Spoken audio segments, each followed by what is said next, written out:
empezar a grabar, así seguimos. Después de última, se lo paso. A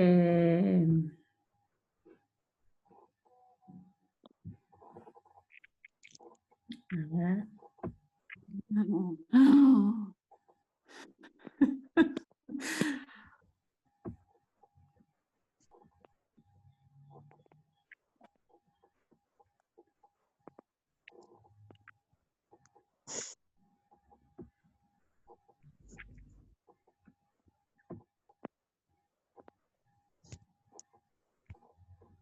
A ver si puede entrar.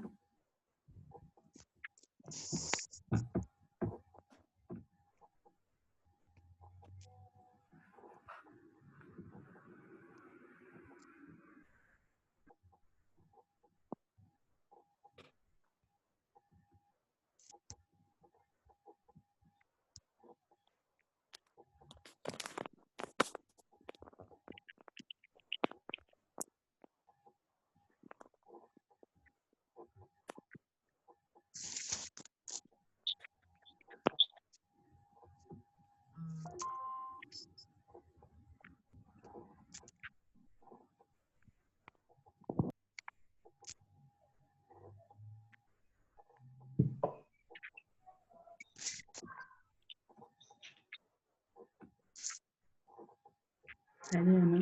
Sí. Bueno. Digo, a ver. Aquí. Porque ya estoy grabando.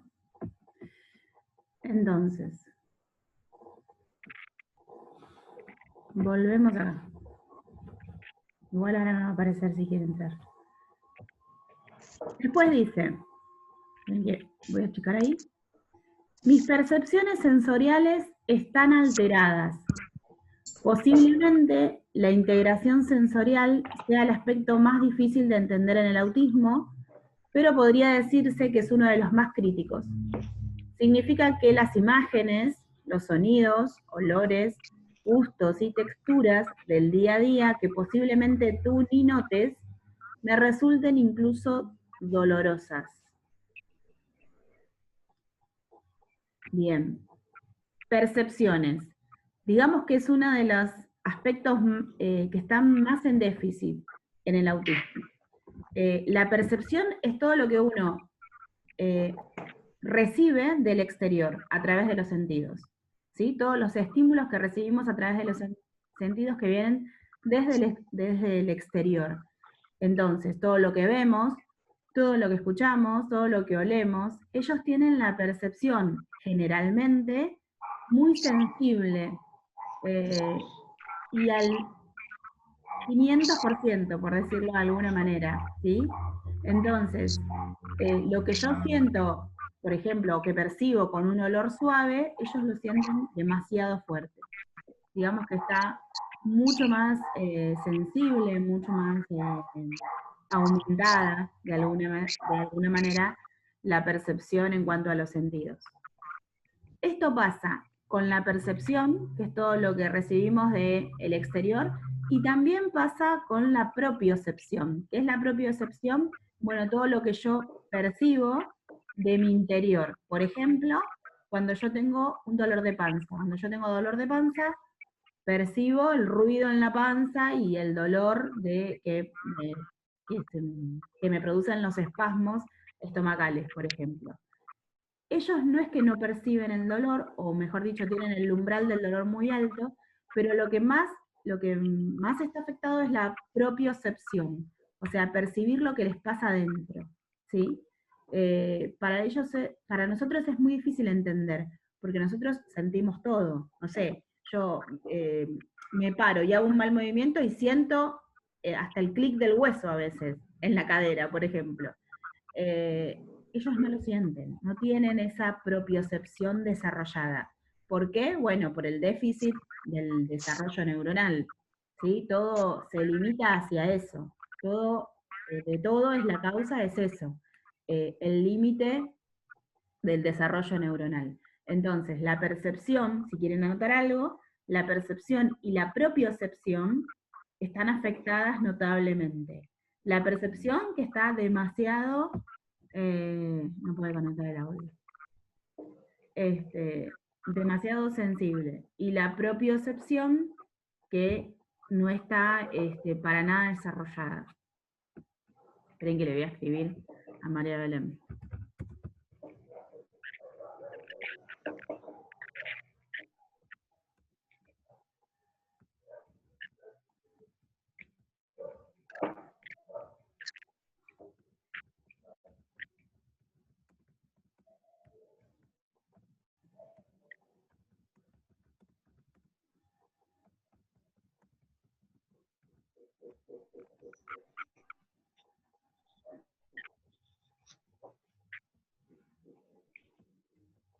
Bien. ¿Alguna pregunta, alguna duda? ¿Algo que me quieran preguntar sobre esto? ¿No? Bueno, sigo entonces. Si ustedes no me preguntan, yo sigo adelante. Entonces, como dice la diapositiva, es muy difícil entender esto de cómo la persona no percibe lo que pasa en el exterior. Muchas mamás dicen, parece que no me escucha porque le hablo y no me escucha. Y en realidad quizás la audición está muy desarrollada, demasiado desarrollada, pero ellos se bloquean de tal manera, o sea, bloquean sus oídos y toda su percepción para no sentirse tan afectados, ¿sí? Es difícil de entenderlo con nuestra mente porque nosotros no lo sentimos así. Pero como los ruidos son muy fuertes para ellos, aún los ruidos que nosotros hacemos bajos, para ellos son demasiado fuertes, se escuchan todo muy sensiblemente, entonces lo que hace el cuerpo a modo de cuidarse, a modo de protegerse. The Bluetooth device is the Bluetooth. Ahí está intentando conectar el audio, seguro. Ah, Jessy pregunta si pueden desactivar los micrófonos. Sí, pero se escucha como una interferencia, no sé qué será. Quizás algún teléfono que está cerca, si el que no está con teléfono, hace que se haga interferencia. Bueno, entonces lo que yo les decía, que al tener tan sensible, por ejemplo, el oído, lo que hace el cuerpo para defenderse es bloquearse, ¿sí? Hola, profe, disculpen, chicas. Sí.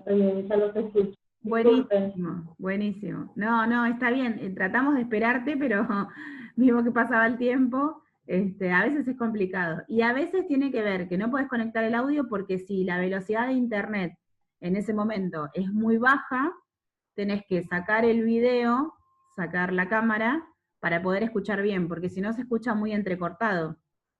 Les pasa mucho a mis alumnas, por ejemplo, que tengo en Guernica, de las que son compañeras de FER, que todas desactivan la cámara porque si no, no escuchan bien. La velocidad de internet no da para las dos cosas. Así que no te das problema. Es hasta que uno se va adecuando a esta aplicación y aparte tenemos muchos problemas con internet. Bueno, gracias. Sí, tuve que desactivar la cámara porque si no, no podía escuchar. Claro, ¿ves? Bueno, es justamente lo que yo te decía. Digamos que yo no soy una experta, pero adquirí conocimiento que no tenía por esto de usarlo con los alumnos. Bueno, solamente pasamos por la diapositiva 2, estábamos en esa, y hablando de que la percepción sensorial, las percepciones sensoriales están alteradas. Y yo hablaba de que la percepción es todo lo que recibimos como estímulo externo desde nuestros sentidos, y también está alterada la propiocepción, que es lo que sentimos desde nuestro interior. Ya igualmente vamos a verlo más específicamente. Acá dice, mi sentido del olfato puede ser súper agudo.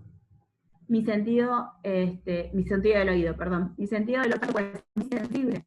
Mi oído visualmente, por eso es que usamos muchas imágenes para trabajar, más que nada con los niños que tienen autismo, porque la orientación más fácil para ellos es la visual. Mi sentido vestibular, como les decía acá, y propioceptivo están afectados. ¿Qué es esto del sentido vestibular? Lo vamos a ver mucho después con detenimiento, pero les adelanto que es nuestro oído interno.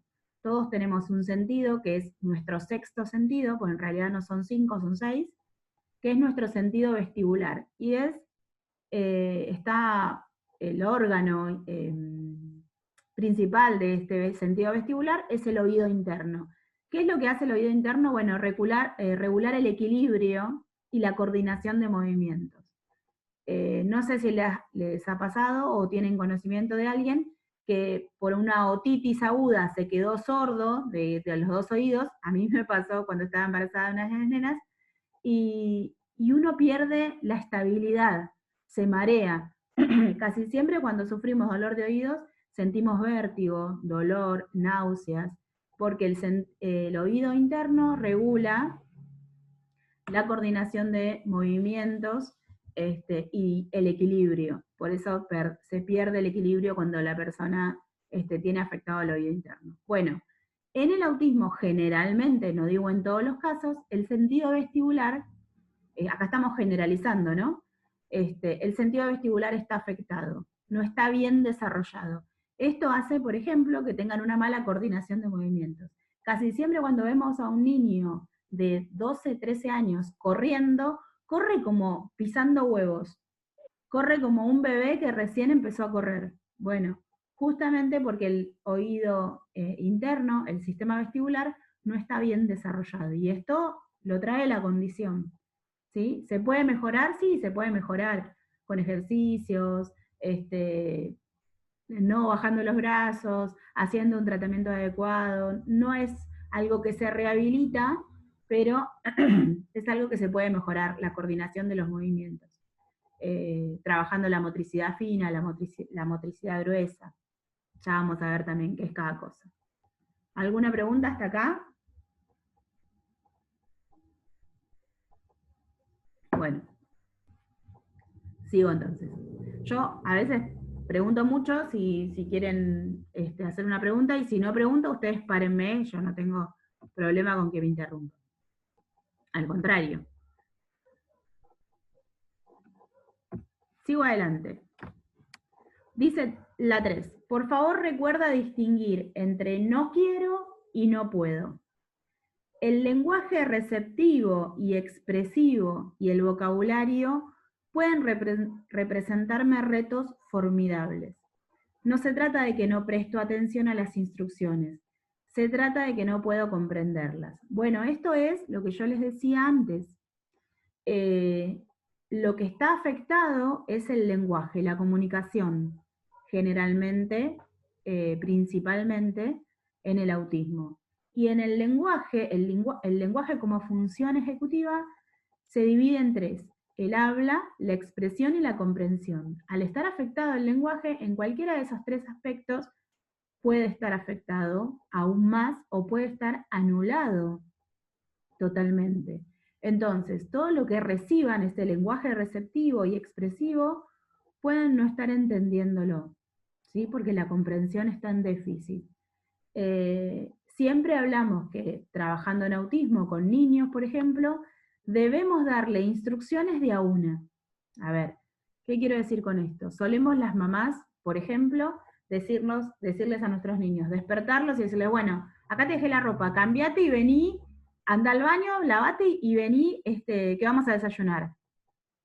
El nene, si ya es un poco grande y lo hace, ya tiene la edad de hacerlo, se viste, va al baño, se lava, ya sabe lo que tiene que hacer, todo, y viene a desayunar. Ahora, en un niño con autismo, aun cuando se le ha enseñado a hacer todas esas cosas, aun cuando ya se viste solo, se lava los dientes solo, va al baño solo y todo, no podemos darle muchas instrucciones juntas, porque le dimos la primera y cuando terminamos de darle la última se olvidó la primera, ¿sí? Porque está en déficit el lenguaje, ¿sí?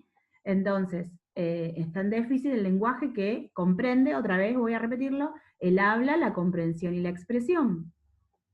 Entonces, ¿qué tengo que hacer con un niño con autismo? Bueno, primero, vestite. Acá te dejé la ropa, si se viste solo, se va a vestir.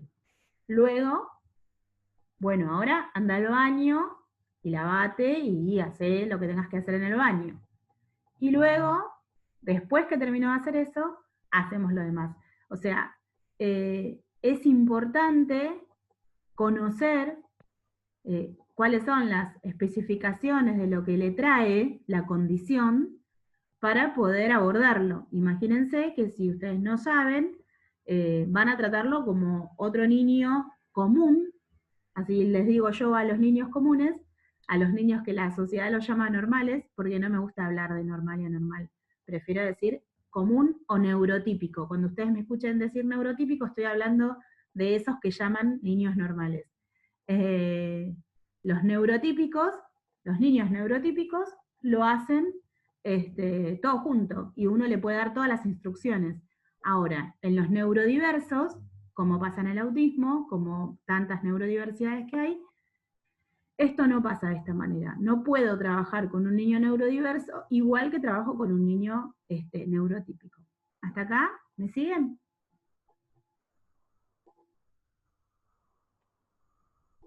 ¿Sí o no? ¿Estamos bien?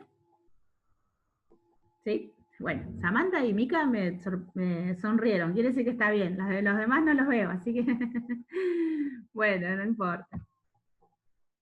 Seguimos.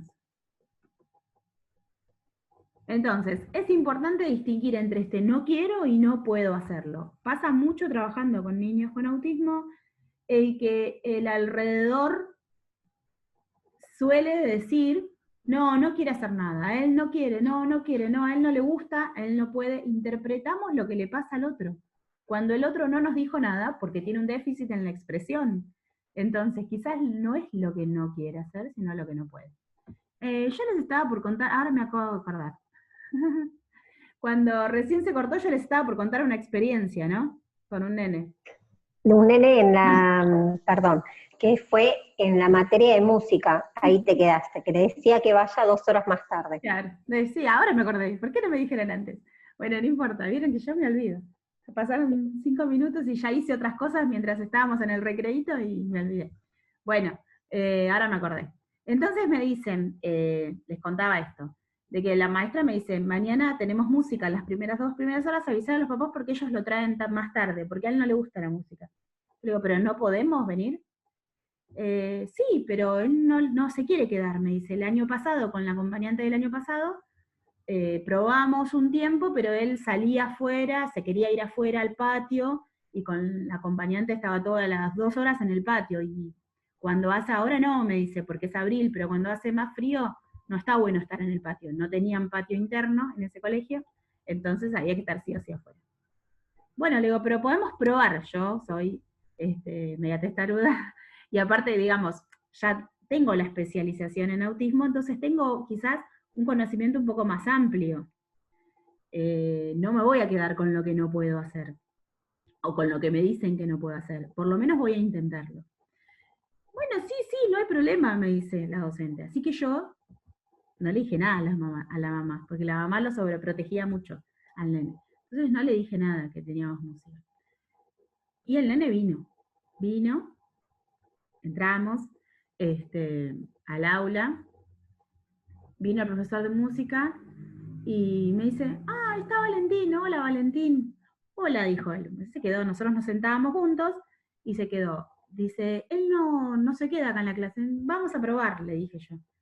Bueno, está bien, él empezó con los chicos a trabajar, les dio primero los palitos esos toc toc que se usan, los chicos tocaban y demás, hacían ruido, y él miraba a los chicos, estaba inquieto, miraba a los chicos, me miraba a mí. Entonces le digo, ¿tenés un par de palitos para nosotros? Sí. Sí, me dice, se quedó. El profesor como que un poco sin querer lo ignoraba porque como que él no tenía que estar en la clase.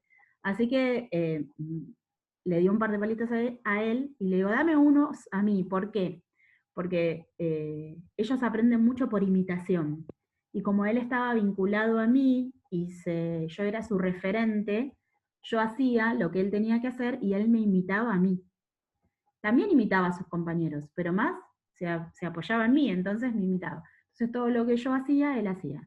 Entonces ellos tocaban, no sé, él les marcaba con el bombo y ellos tenían que tocar lo mismo, entonces yo tocaba y él tocaba. No tocaba bien porque tienen afectada la coordinación. entonces no siempre tocaba bien lo que tenía que tocar, pero lo intentaba.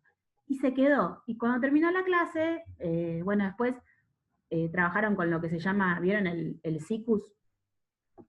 Que tiene muchos cañitas que se soplan. Bueno, el profesor había hecho no muchos sikus, sino cada una de esas cañitas tienen una nota, entonces él había hecho diferentes notas y le daba a los chicos para que toquen una canción.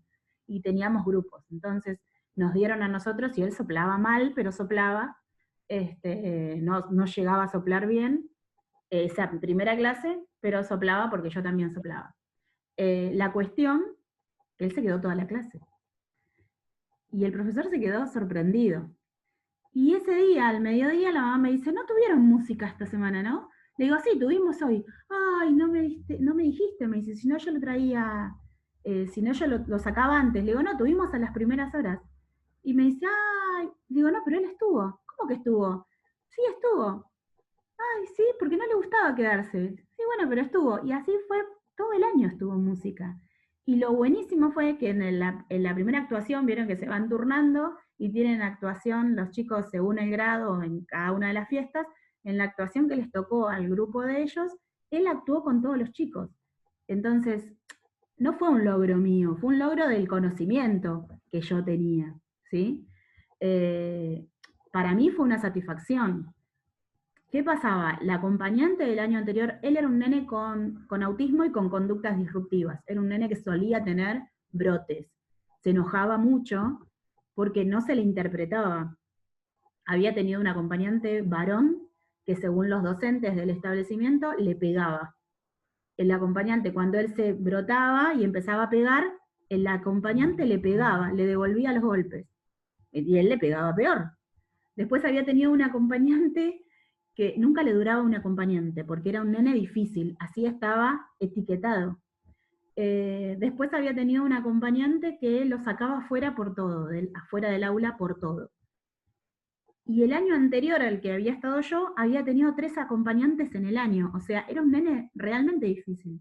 Cuando me toman a mí, me dicen, mirá, lo que hay que tratar es que él esté en el aula, porque no está nunca en el aula. Siempre se la pasa dando vueltas por todo el establecimiento, y ya es el 4.º año que está, y si no, no se puede tener, ya estaba en 5.º grado. Y él estuvo todo el año hubo días que teníamos que salir afuera porque él venía mal, porque estaba mal, porque tenía un día difícil, pero él estuvo todo el año y según los papás y los docentes, fue el año que más trabajó, pero también no les voy a decir que fue fácil, porque digamos que los primeros 20 días tuve moretones y mordeduras en los 2 brazos, quiere decir, no es tan fácil a veces, porque era realmente un nene difícil. Pero nada, no, o sea, tiene que ver quizás con el querer ayudar, aún cuando el nene, él me pegaba, o no me pegaba, pero me apretaba, me agarraba con las manos y tenía una fuerza como una persona grande, me apretaba los brazos por los nervios de que no podía expresar lo que él quería hacer, y entonces se ponía mal, y yo todavía no lo conocía, por eso digo, fue en los primeros días, hasta que yo pude conocer, interpretar qué era lo que le pasaba, o qué era lo que no quería hacer, o lo que no podía hacer, y me apretaba, y apenas me tocaba se me hace un moretón, y yo tenía moretones y qué sé yo, pero después se ponía a llorar y me pedía perdón. Quiere decir, él ante su limitación, porque tenía un vocabulario muy limitado, o sea, hablaba muy poquito, lo justo y necesario, ante su limitación no le salía por ahí, pero se ponía a llorar luego de una crisis, y yo trataba de calmarlo, lo abrazaba y demás, y él me decía, perdóname, no quería, era lo único que le salía. O me acariciaba la cabeza, como a veces ni le salía, perdóname. Y esas cosas se te pasa, es como la crisis de un hijo, se te pasa el enojo porque el amor es más fuerte. Digamos, es más fuerte la vocación de poder ayudar, y de aparte saber que tiene que ver con la condición de él y no de la persona. No es el niño caprichoso que te está pegando una patada o te está zamarreando. Es un nene que tiene una condición y hay que ayudarlo. y yo era su referente, era la única persona que podía interpretarlo ahí adentro, porque era un colegio común donde los docentes no estaban preparados, donde, como siempre digo, la ley de inclusión le ingresó un chico con neurodiversidad dentro de un aula común y la docente no tenía por qué saber qué era lo que tenía que hacer porque no estudió para trabajar con niños especiales, con niños con discapacidad. Entonces, pero bueno, la realidad es que la ley de inclusión hizo que haya niños dentro de las aulas comunes con una neurodiversidad y la docente se encuentra con que no tiene herramientas ni estrategias. Él tenía 3 docentes y una de las docentes le tenía miedo. Así que imagínense, me decía, a mí me da miedo porque él se pone mal y se golpea la cabeza contra la pared cuando le agarra una crisis y yo no sé cómo agarrarlo porque si lo tratás de detener te pega. Bueno, y eso, el miedo es el desconocimiento. Siempre que uno no conoce algo, le da miedo. Siempre que uno va a un trabajo nuevo y no sabe cómo va a ser, tiene un poco de temor. Es totalmente natural, es totalmente normal. Pero bueno, el conocimiento, el adquirir estrategias y el saber cómo abordar, hace que esas cosas cada vez sean menos. Digamos, yo no necesitaba, yo les dije al principio, la mamá lo sobreprotegía, y la mamá le gritaba y le hablaba y se ponía fuerte, o sea, se ponía rígida para que él le haga caso y él ni bolilla le daba porque ya la había pasado por encima, porque también detrás de cada niño con autismo hay un niño que sabe cómo manipularte. Pero sin embargo yo lo miraba y le decía, Valentín, no, de esta manera no. Y él se quedaba tranquilo, porque también había un vínculo que él sabía que era la única persona que realmente lo interpretaba bien dentro del aula, que realmente lo ayudaba, que estaba ahí para apoyarlo, que estaba ahí para contenerlo. Ese vínculo que se va armando hace que uno después pueda intervenir y el otro lo reciba bien, porque aparte de que me dijeron de que él no tenía que dejar el aula, me dijeron, él tiene resistencia al no, cuando él escucha un no se pone re mal. Por eso fue los amarreos del principio, porque yo le decía, no, no, no, no hagas esto, no, no, no, no, y claro, él se ponía mal. Había que buscar la manera de decir que no lo haga sin decirle un no, por ejemplo. Ahora, después pasó el tiempo, fueron transcurriendo los meses, y yo le decía, Valentín, no, así no me gusta, yo no quiero que seas así, cuando él se ponía nervioso por algo. Y se le pasaba enseguida, no tuvo crisis. Después de los 3 meses, 4 meses, ya no tuvo más crisis. Cuando él se ponía inquieto por algo porque le molestaba o yo no sabía todavía qué era lo que le había inquietado, yo le decía, bueno, tranquilo, vamos afuera un ratito, y salíamos. Y se le pasaba, porque la inquietud también tiene que ver con la condición del desarrollo neuronal que está en déficit. A veces ni siquiera lo puede manejar la persona. Pero bueno, hay más allá de las cosas que uno puede vivir que son fuertes, hay muchas satisfacciones y eso es lo que nos mueve, ¿no?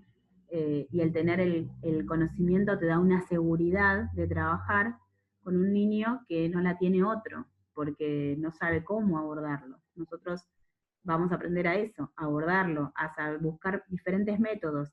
Yo les voy a dar muchos métodos y ustedes van a ir probando. Probando a ver cuál es el que más sirve. A veces usamos todos los métodos juntos, un poco de uno, un poco del otro, un poco del otro, para poder abordar a un solo sujeto, a un solo niño, a una sola persona. ¿Alguna duda, alguna pregunta? ¿No? Bueno, voy a seguir hablando. Sobre que no me cuesta hablar, ustedes me hacen hablar un montón. Yo tengo una duda. Sí. Cuando cierra esas crisis, Sí. ¿qué es lo mejor? ¿Dejarlo hasta que pase o intentar hablarlo? Sí, en principio sí. En principio, cuando tienen crisis, hay que intentar que no se lastime, ni lastime a nadie, y dejarlo que se tranquilice. Más que nada cuando uno no conoce el porqué. Siempre que hay una crisis hay un porqué. O por algo que pasó antes, o por algo que pasó durante el momento que inició la crisis, o por algo que está por pasar y que él no quiere o no puede hacer. El niño o la niña, ¿no? Si hablamos de un niño, cualquier sujeto, por no decir sujeto. Siempre hay un porqué detrás de una crisis. la crisis tiene que ver con la falta de expresión. La mayoría de las veces. Hago crisis porque no sé cómo explicarte esto. Entonces me sale la crisis, no hay otra manera.